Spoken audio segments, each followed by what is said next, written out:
வெயிலுக்கு குழு குழுன்னு மேங்கோ ஐஸ்கிரீம் எப்படி செய்யலான்னு பார்க்கலாம். மேங்கோ ஐஸ்கிரீம் செய்ய தேவையான பொருள்: ஒரு கிண்ணத்தில் 3 ஸ்பூன் மைதா மாவு போட்டு அது முங்குற அளவு தண்ணி ஊற்றி நல்லா கட்டி இல்லாமல் கரைச்சி வச்சுக்கணும். தனியாக எடுத்து வச்சுக்கலாம்.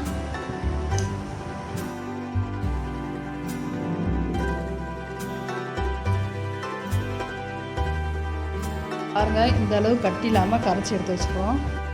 ஒரு பாத்திரத்தில் 1 கப்பு பால் ஊற்றிக்கிறோம். அதோட 1/2 கப் தண்ணி சேர்த்துக்கலாம். நல்லா சுண்டை காய்ச்சி எடுத்துக்கணும்.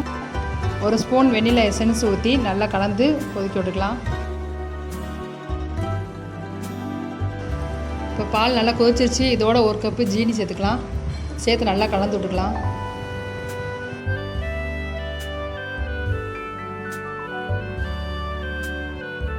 ஜீனி நல்லா கரைஞ்சிருச்சு. இதோட கரைச்சி வச்சுருக்க மைதா மாவை நல்லா உள்ளே ஊற்றி நல்லா கலந்து விட்டுக்கலாம். கட்டி இல்லாமல் கரைச்சிக்கணும்.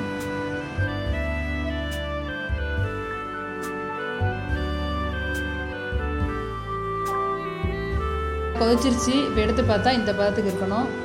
இப்போ நல்லா ஆற விட்டுக்கோங்க. ஆறினதுக்கப்புறம் மிக்சர் ஜாரில் அதை ஊற்றிக்கலாம். ஊற்றிட்டு 3 மாம்பழம் நறுக்கி வச்சுருக்கேன், அதே உள்ளே சேர்த்துக்கலாம். சேர்த்து நல்லா நெய்ஸாக அரைச்சி எடுத்துக்குவோம். பாருங்கள், இந்த மாதிரி கட்டி இல்லாமல் அரைச்சி நெய்ஸாக எடுத்துக்குவோம். எடுத்து ஒரு பாத்திரத்தை ஊற்றிக்கிடுவோம்.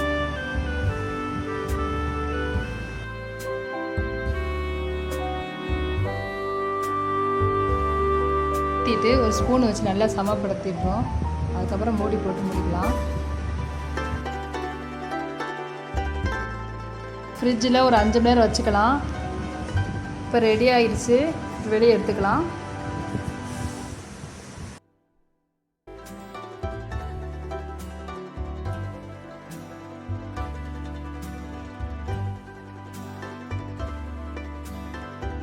இப்போ எடுக்கும்போது நல்லா ரவுண்டாக அழகாக வருது. இது என்ன இருக்க மிக்ஸி ஜாரில் போட்டு அரைச்சோம்னா நல்லா ஸ்மூத்தாக இன்னும் ரவுண்டாக சூப்பராக வரும்.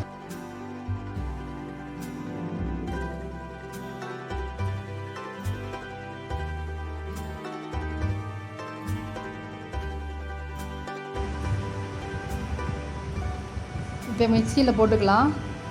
எல்லா இதையும் எடுத்து அப்படியே போட்டுக்கலாம். எல்லா ஐஸ்கிரீமையும்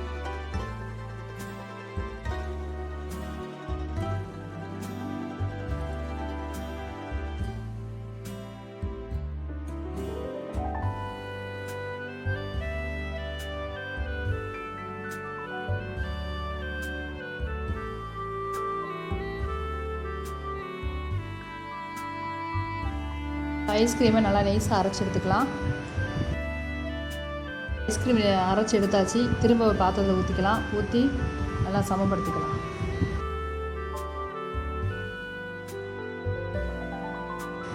மூடி போட்டு மூடிக்கிட்டு ஃப்ரிட்ஜில் திரும்ப 8 மணி நேரம் வச்சுக்கலாம்.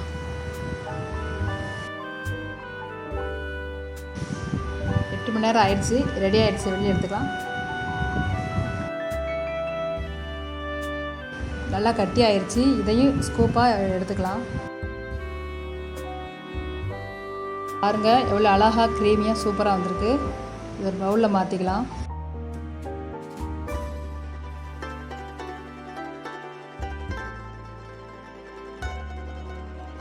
அதே மாதிரி இன்னொரு ஸ்கூப் எடுத்துக்கலாம். எடுத்து பவுல்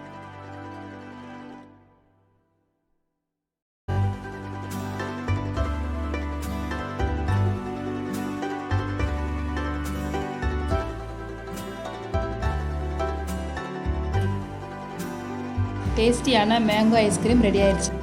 இதே மாதிரி உங்கள் வீட்டில் ட்ரை பண்ணி பாருங்கள். பிடிச்சிருந்தா லைக், ஷேர் அண்டு சப்ஸ்கிரைப் பண்ணுங்கள்.